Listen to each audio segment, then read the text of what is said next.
My time in SEND education guys, and I'm what I David think of it as an for adult. Disability Awareness. I am an award-winning advocate, and I'm going to share some of my facts and the reality of my SEN education and what I think of it now as an adult.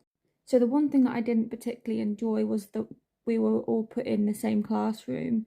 So what I mean by that is, even though we had different abilities and different mental health conditions, for example, a lot of us had severe anxiety disorder, ASD, eating disorders, depression, and obviously suicidal ideation. The one thing I noticed as well is the fact that the teaching style never really changed. It was the same for everyone, and I don't think personally it worked. Please skip this part if this is triggering. I'll try and blur out the word. Moments that will stay with me forever. Once I had to pull the emergency alarm in the school toilets because another student was in crisis, unfortunately, and there was no immediate support apart from the mental health nurse that was on site. We were kids, and dealing with these things beyond what the school should expect us to manage alone is ridiculous. SEN education is massively underfunded, as you can imagine. So we never got the stereotypical types of GCSEs. The only things that were really offered to us was functional 2 and functional 1 maths and English. So we had like levels 1 and 2 functional skills, for example. Yes, we had art, we had science, but it was basic science.